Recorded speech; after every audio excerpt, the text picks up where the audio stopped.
स्वागत है आप सभी लोगों का। और आइए आज अपने लोग बिहारी जी के साथ हिंदी के सागर में गोता लगाएं।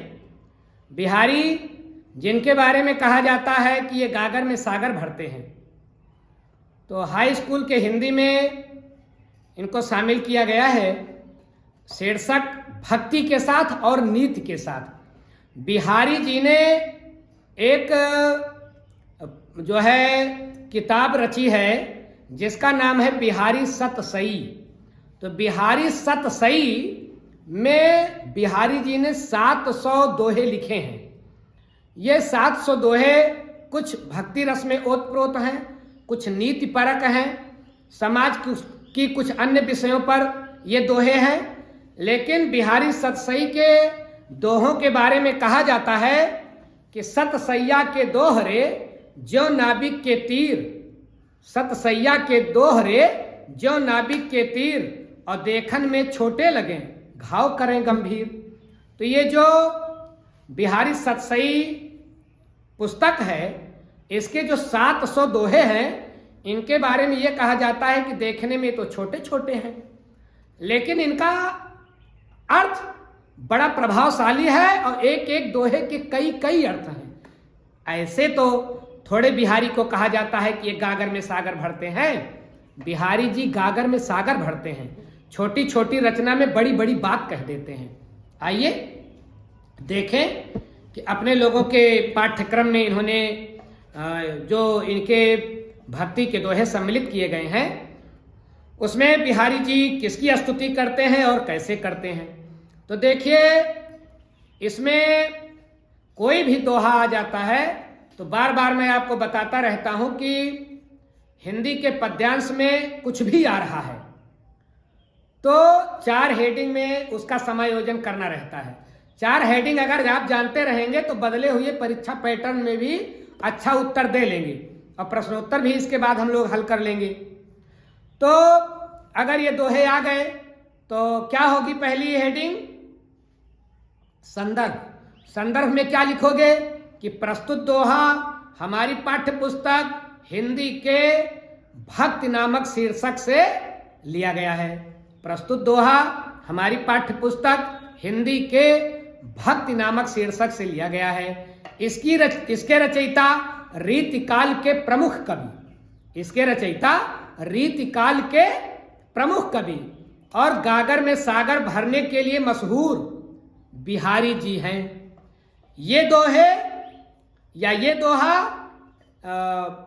बिहारी कृत बिहारी सतसई से संकलित किए गए हैं।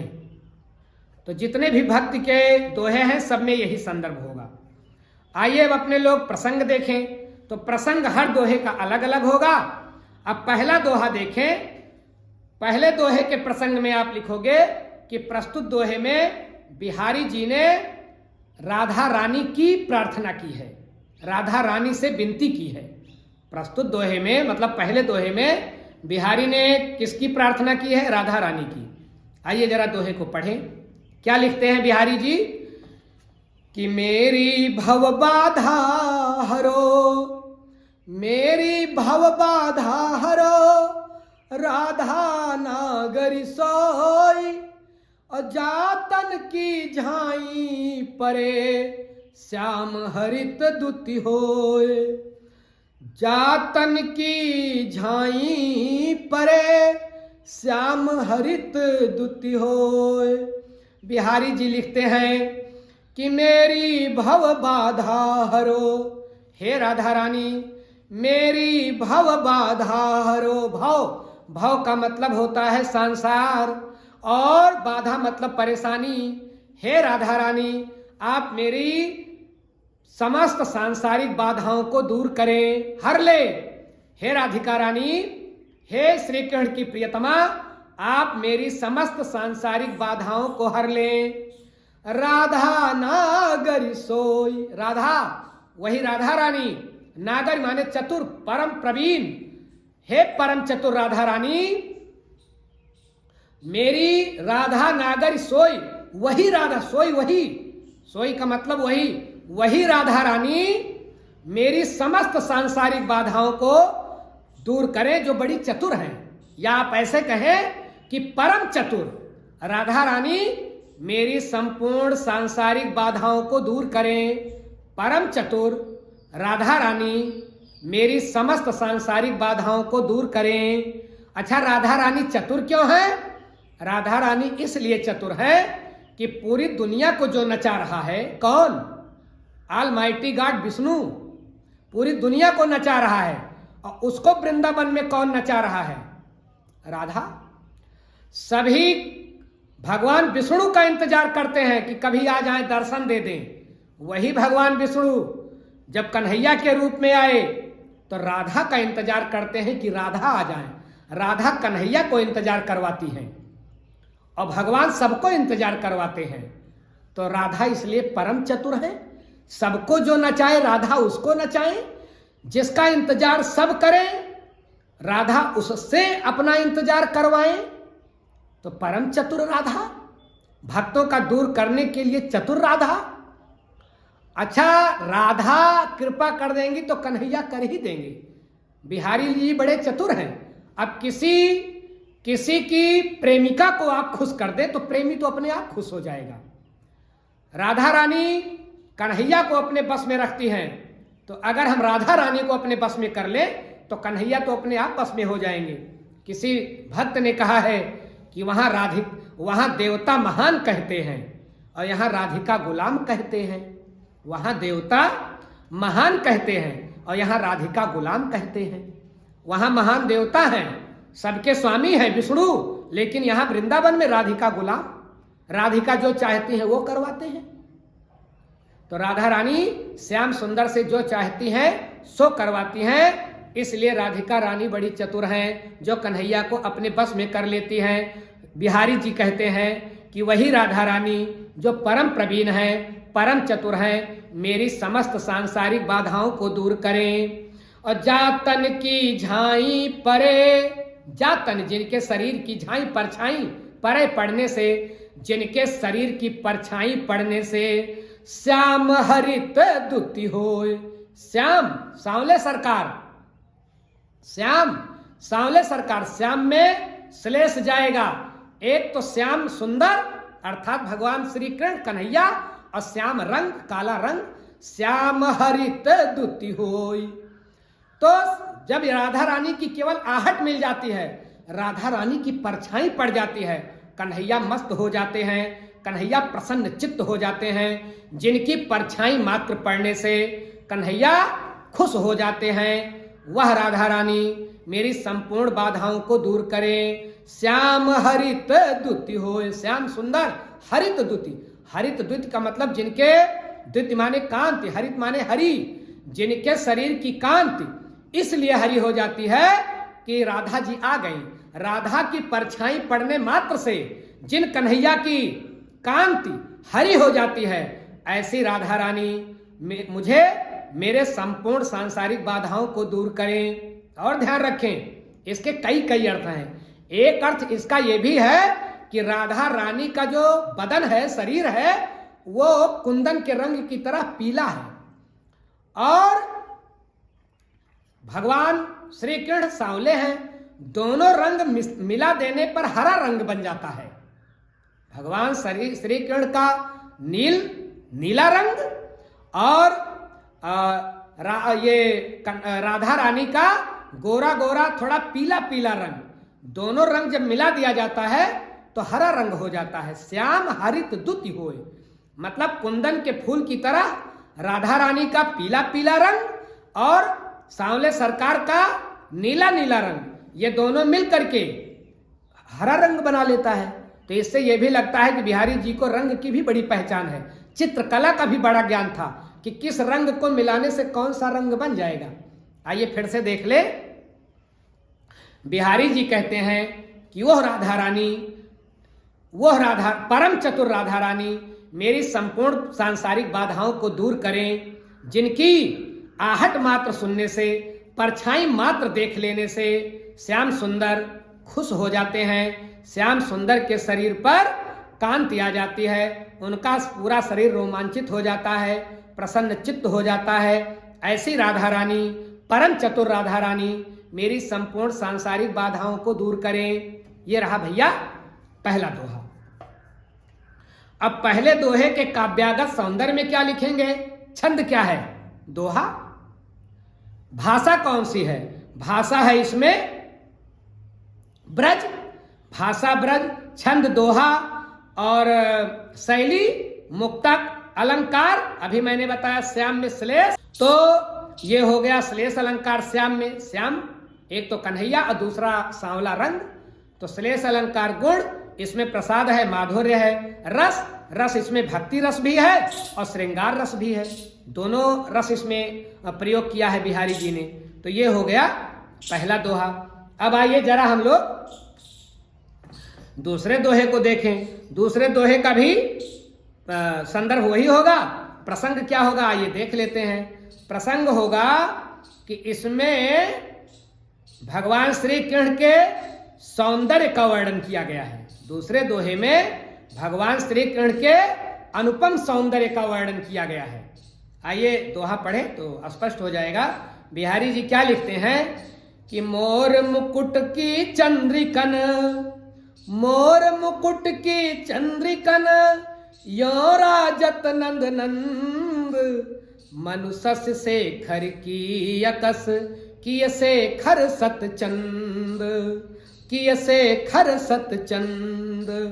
बिहारी जी क्या लिखते हैं? व्याख्या में आप लिखोगे कि मोर मुकुट की चंद्रिकन, मोर के मुकुट के चंद्रमाओं को, मोर का मुकुट, भगवान श्याम सुंदर किसका मुकुट धारण करते हैं? मोर का मुकुट धारण करते हैं। तो बिहारी जी कहते हैं कि मोर मुकुट की चंद्रिकन, मोर के मुकुट को अगर हम लोगों ने ध्यान से देखा हो तो अपने लोग पाएंगे कि उसमें अनेकों चंद्र बने होते हैं। चंद्र का अनेकों आकार उसमें बना होता है। किसमें? मोर के पंख में। और वही मोर का पंख कन्हैया अपने मस्तक पर धरते हैं। तो बिहारी जी लिखते हैं कि मोर मुकुट की चंद्रिकन, मोर के मुकुट के चंद्रमाओं को, चंद्रमाओं से यो राजत नंद नंद, नंद के नंदन, नंद नंद, नंद नंद, अगर चाहे तो यमक अलंकार, एक नंद नंद बाबा और दूसरे नंद उनके नंदन, उनके पुत्र अर्थात कन्हैया। तो नंद नंदन का अर्थ हुआ कन्हैया। तो मोर मुकुट की चंद्रिकन, मोर के मुकुट के चंद्रमाओं को, चूंकि मोर के मुकुट में कई कई चंद्रमा होते हैं, तो उन चंद्रमाओं को अपने शीश पर धारण किए हुए हैं भगवान कन्हैया। और यो राजत नंद नंद, जब मोर मुकुट को अपने शीश पर धारण किए हैं तो भगवान नंद नंदन अर्थात श्री कृष्ण ऐसे सुंदर लगते हैं, इतने सुंदर लगते हैं कि मानो मनुसस से खर की अकस। बिहारी जी कहते हैं कि ऐसा लगता है, मन उत्प्रेक्षा अलंकार, जहां मन मानो मानो आ जाए, उत्प्रेक्षा जन जानो जानो आ जाए। उत्प्रेक्षा तो मन आ रहा है, उत्प्रेक्षा मनुसस से खर की अकस, मानो कि ऐसा लग रहा है सस शेखर। सस शेखर किसका नाम है? सस जिनके शिखर पर है, सस माने चंद्रमा और शिखर माने शीश, जिनके शीश पर चंद्रमा है अर्थात भूत भावन भोलेनाथ। तो भूत भावन भोलेनाथ अपने मस्तक पर चंद्रमा धारण करते हैं, लेकिन भगवान श्री कृष्ण ने तो मोर का मुकुट धारण कर लिया है और उसमें एक नहीं सैकड़ों चंद्रमा बने होते हैं। तो कविवर बिहारी लिखते हैं कि ऐसा लग रहा है कि मनुसस शेखर की अकस, अकस का मतलब होता है प्रतिस्पर्धा। ऐसा लग रहा है जैसे भगवान भोलेनाथ भगवान शंकर के प्रतिद्वंदिता में, भगवान शंकर के प्रतिस्पर्धा में कि ये शेखर सतचंद की कर लिया है।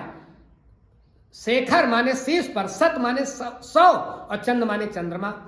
ऐसा लग रहा है जैसे भगवान शंकर की प्रतिद्वंदिता में भगवान श्री कृष्ण ने अपने माथे पर 100 चंद्रमा को धारण कर लिया हो। भगवान भोलेनाथ ने तो एक चंद्रमा धारण किया है और कन्हैया ने 100 चंद्रमा धारण कर लिया है और उनसे कहते हैं कि हम तुमसे थोड़े कुछ कम हैं। भैया ये प्रतिस्पर्धा इंसानों में ही नहीं होती, राक्षसों में ही नहीं होती, हरे देवताओं में भी प्रतिस्पर्धा होती है। सारे देवता आपस में प्रतिस्पर्धा भी करते हैं, तुमसे बड़ा मैं, तुमसे बड़ा मैं। कन्हैया कहते हैं कि भोलेनाथ आपके शीश पर एक चंद्रमा और मेरे शीश पर 100 चंद्रमा। भोलेनाथ ने कहा वो कैसे? अरे कहा 100 चंद्रमा वाला मोर मुकुट मैंने अपने मस्तक पर धारण किया है, तो तुम्हारे पास एक चंद्रमा, मेरे पास 100 चंद्रमा। कवियर बिहारी लिखते हैं कि मोर के मुकुट के चंद्रमाओं को धारण करके नंद नंदन भगवान श्री कृष्ण ऐसे शोभित हो रहे हैं, ऐसे सुंदर लग रहे हैं, मानो भगवान भूत भावन शंकर के प्रतिस्पर्धा में इन्होंने सैकड़ों चंद्रमा को अपने शीश पर धारण कर लिया हो। कि ये शेखर सत चंद्र, सत का मतलब 100 और चंद्र मतलब चंद्रमा, मानो 100 चंद्रमा को अपने शीश पर धारण कर लिया है। तो भैया ये रहा दूसरा दोहा। अब दूसरे दोहे के काव्य का सौंदर्य में छंद कौन सा जाएगा? छंद दोहा, भाषा, भाषा ब्रज, शैली, शैली मुक्तक, मुक्तक में लिखा गया है। अलंकार, अलंकार इसमें श्रृंगार है, भगवान श्री कृष्ण के श्रृंगार का वर्णन किया गया है। और रस इसमें श्रृंगार है। और अलंकार, अलंकार इसमें अनुप्रास भी है और उत्प्रेक्षा, उत्प्रेक्षा मैंने अभी आपको बताया ही कि मन मानो मानो। और मोर मुकुट तो मा आ रहा है, तो अनुप्रास भी हो गया।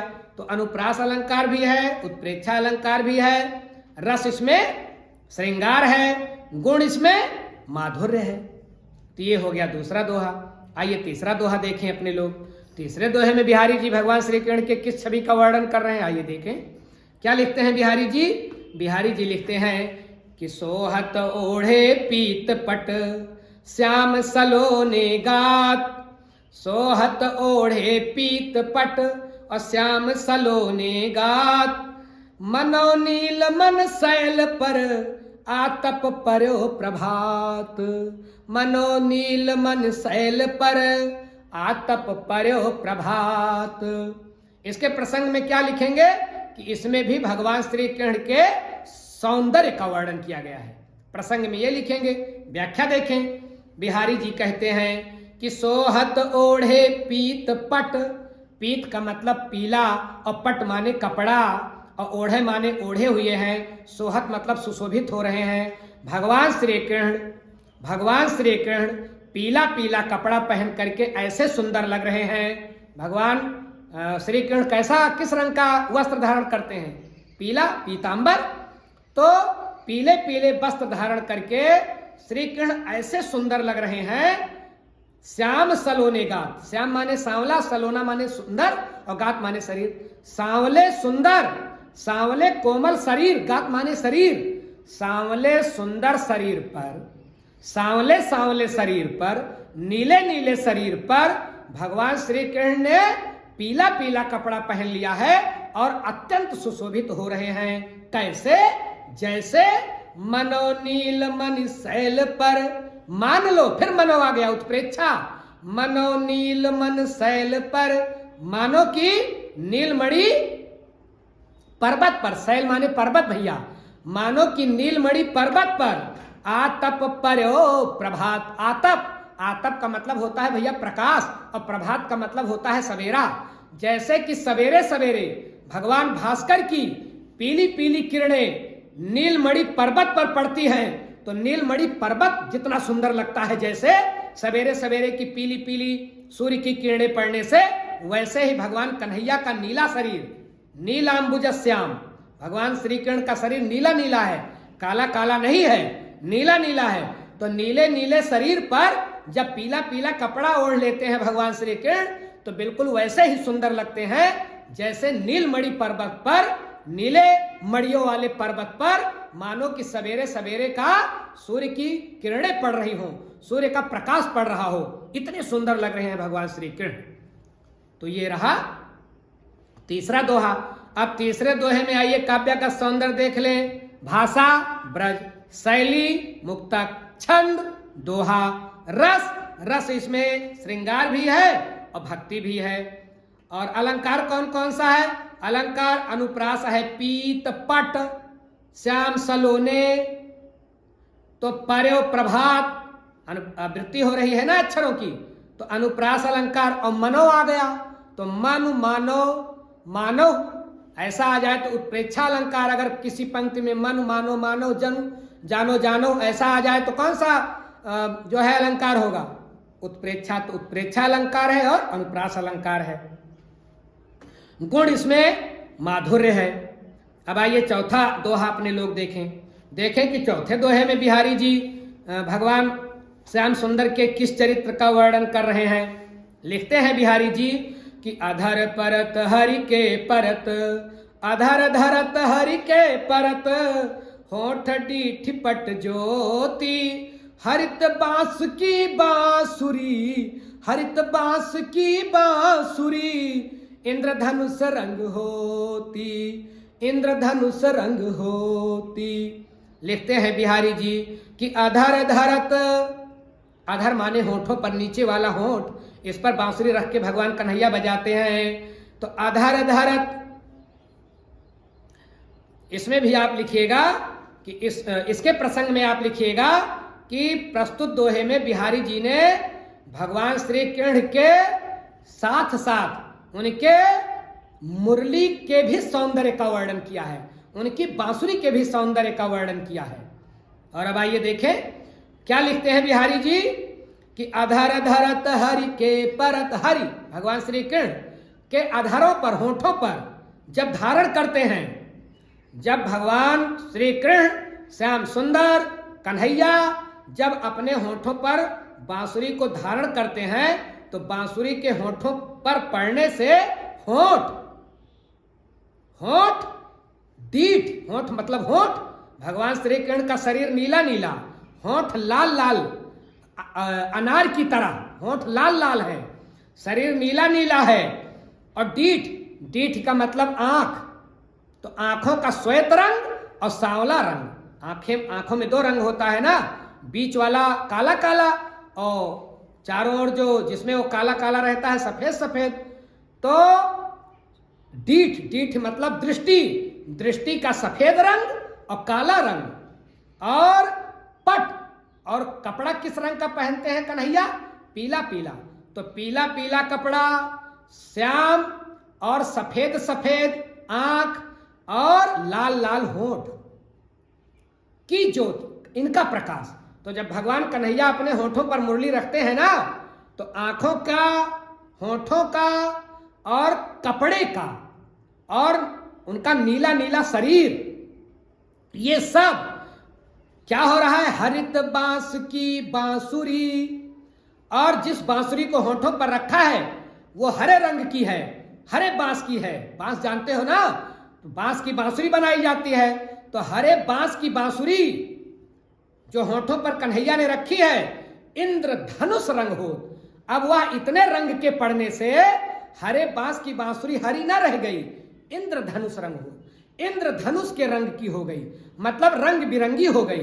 अब बांसुरी हरे रंग की थोड़े है, लाल लाल होठ उसका असर, पीला पीला कपड़ा उसका असर, काली काली आंख और श्वेत श्वेत आंख की छाई उसका असर, ये सब मिल करके भगवान कन्हैया का नीला शरीर, ये सब मिल करके इन सब की का असर हरे हरे बांस की बांसुरी पर पड़ रहा है। अब बांसुरी का हरा रंग, कपड़े का पीला रंग, आंखों का सफेद और काला रंग और होठों का लाल रंग, ये सब मिल करके बांसुरी को कर दे रहे हैं इंद्रधनुष रंग हो, इंद्रधनुष के रंग का कर दे रहे हैं। हम जानते हैं कि इंद्रधनुष में कई कई रंग होते हैं, तो अब बांसुरी में भी कई कई रंग हो गए।